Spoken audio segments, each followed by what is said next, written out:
প্রথমেই জানিয়ে দিব আর বাঁচাতে পারবে না সেনাপ্রধান। হাদির খুনি ফয়সালকে হাদি হত্যা জড়িত গ্রেফতার হচ্ছে সেনাপ্রধান। জানিয়ে দিব যে কোনো সময় বাঁচতে পারে ডক্টর মোহাম্মদ ইউনুসের বিদায়ের ঘণ্টা। শেখ হাসিনার আল্টিমেটাম, ইউনুসকে পদত্যাগ করতেই হবে।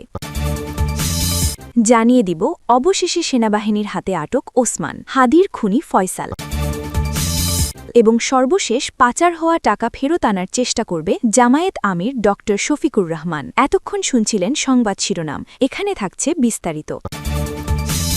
নেপথ্যের কৌশল, গোয়েন্দা নজরদারি ও সেনাবাহিনীর নেতৃত্বে যৌথ নিরাপত্তা অভিযান। ঢাকার রাজনৈতিক অঙ্গনে আলোচিত ওসমান হাদি হত্যাকাণ্ডের পর দীর্ঘদিন ধরে যে নামটি রহস্য, গুঞ্জন ও আতঙ্কের কেন্দ্রবিন্দুতে ছিল, সেই ফয়সাল করিম মাসুদকে অবশেষে গ্রেফতারের খবর ছড়িয়ে পড়েছে। এই গ্রেফতার কোনো হঠাৎ বা সাধারণ অভিযানের ফল নয়, বরং এটি ছিল দীর্ঘদিন ধরে পরিকল্পিত, ঝুঁকিপূর্ণ ও অত্যন্ত কৌশল নির্ভর একটি যৌথ নিরাপত্তা অভিযান, যার নেতৃত্বে ছিল সেনাবাহিনীর বিশেষ ইউনিট। যদিও পুরো ঘটনাটি এখনও তদন্তাধীন এবং আইনি প্রক্রিয়ার বাইরে গিয়ে কাউকে চূড়ান্তভাবে দোষী সাব্যস্ত করার সুযোগ নেই, তবুও অভিযানের প্রস্তুতি, কৌশল ও বাস্তবায়ন পদ্ধতি নিয়ে জনমনে ব্যাপক কৌতূহল তৈরি হয়েছে। নিরাপত্তা বিশ্লেষকদের মতে সাম্প্রতিক সময় এটি ছিল অন্যতম জটিল ও সংবেদনশীল অভিযান। নিরাপত্তা সূত্রে জানা যায়, ওসমান হাদি হত্যাকাণ্ডের পরপরই সন্দেহভাজন ফয়সাল করিম মাসুদ আত্মগোপনে চলে যান। তিনি নিয়মিত অবস্থান পরিবর্তন করতেন এবং নিজের পরিচিত সামাজিক বলয় প্রায় পুরোপুরি বিচ্ছিন্ন করে ফেলেন। মোবাইল ফোন ব্যবহার সীমিত করা,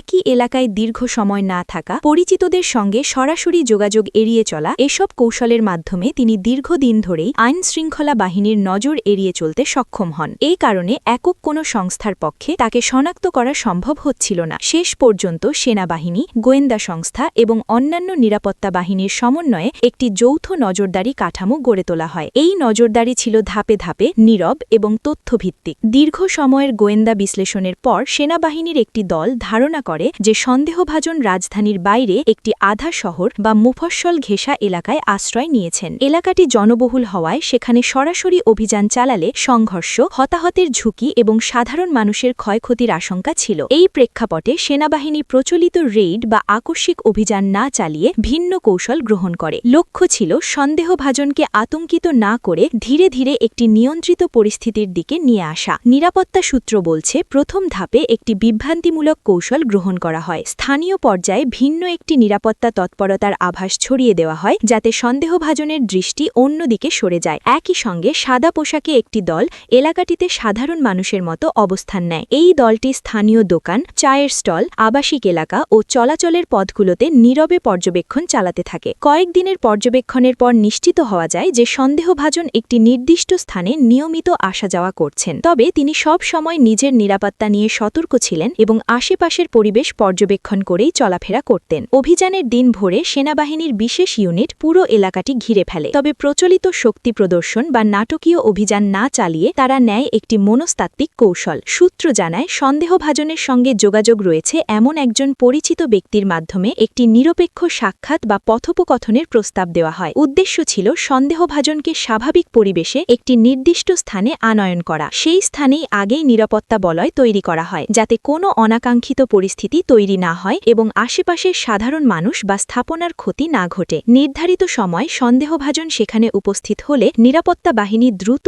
ও নিখুঁতভাবে তাকে নিয়ন্ত্রণে নেয়। কোনো গুলি বিনিময় বা সংঘর্ষ ছাড়াই তাকে গ্রেফতার করা সম্ভব হয়। অভিযানকে এতটাই নীরব ছিল যে স্থানীয় অনেক মানুষ ঘটনার কিছুই বুঝতে পারেননি। নিরাপত্তা বিশ্লেষকদের মতে এই ধরনের মনস্তাত্ত্বিক ও কৌশলগত অভিযানের মাধ্যমে ঝুঁকিপূর্ণ আসামিকে গ্রেফতার করা আন্তর্জাতিকভাবে প্রশংসিত একটি পদ্ধতি। কর্তৃপক্ষ জানিয়েছে, গ্রেফতারের পর সন্দেহভাজনকে আইন অনুযায়ী হেফাজতে নেওয়া হয়েছে এবং মামলার তদন্ত প্রক্রিয়া চলমান রয়েছে। তদন্ত শেষ না হওয়া পর্যন্ত কাউকে দোষী বা নির্দোষ ঘোষণা করা আইনসম্মত নয়। তবে এই অভিযান ইতোমধ্যেই একটি বার্তা দিয়েছে, রাষ্ট্রের নিরাপত্তা কাঠামো ধৈর্য, কৌশল ও সমন্বয়ের মাধ্যমে জটিলতম অপরাধের ক্ষেত্রেও কার্যকর ভূমিকা রাখতে সক্ষম। ওসমান হাদি হত্যাকাণ্ড দীর্ঘদিন ধরে রাজনৈতিক ও সামাজিক অঙ্গনে আলোচনার কেন্দ্রে ছিল। এই গ্রেফতারের খবরে একদিকে স্বস্তি, অন্যদিকে ন্যায় বিচারের প্রত্যাশা আরও জোরালো হয়েছে। এখন সকলের দৃষ্টি আদালত ও তদন্তের পরবর্তী ধাপের দিকে।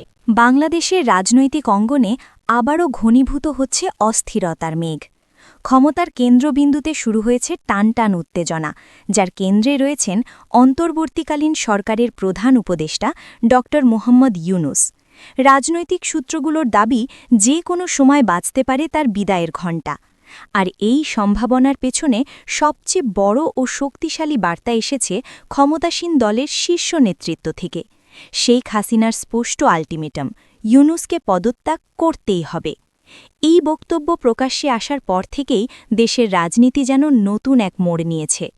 সরকার, বিরোধী দল, ছাত্র সমাজ এবং আন্তর্জাতিক মহল সব পক্ষই এখন তাকিয়ে আছে আসন্ন রাজনৈতিক পরিবর্তনের দিকে।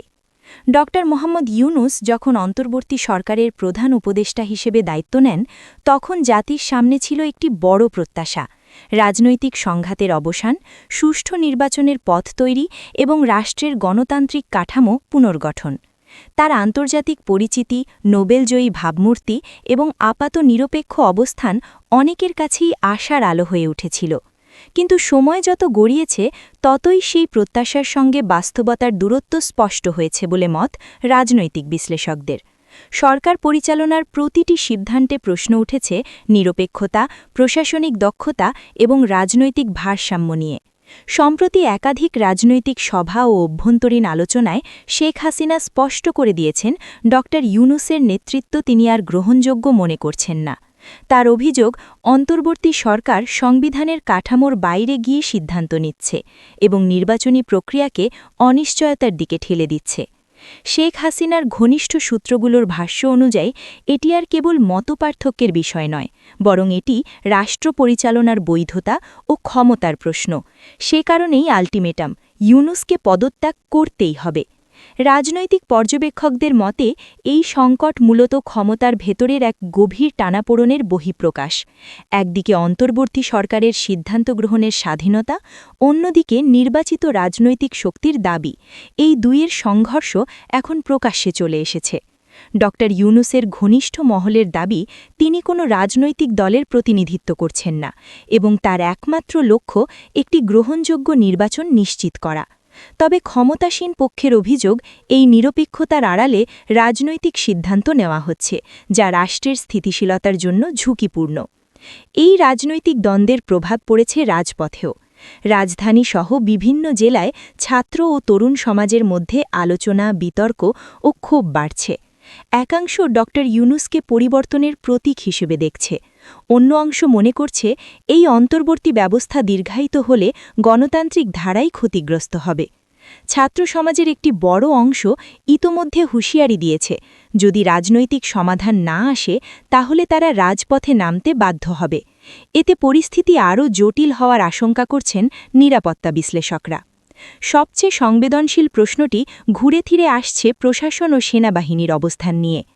এখনও পর্যন্ত তারা প্রকাশ্যে নিরপেক্ষ অবস্থান বজায় রাখলেও রাজনৈতিক সংকট গভীর হলে তাদের ভূমিকা অত্যন্ত গুরুত্বপূর্ণ হয়ে উঠবে। বিশ্লেষকদের মতে ড ইউনুসের বিদায় বা টিকে থাকা উভয় ক্ষেত্রেই রাষ্ট্রযন্ত্রের স্থিতিশীলতা বড় চ্যালেঞ্জের মুখে পড়তে পারে। তাই যে কোনো সিদ্ধান্ত আসতে পারে অত্যন্ত হিসেবী ও কৌশলগত পথে।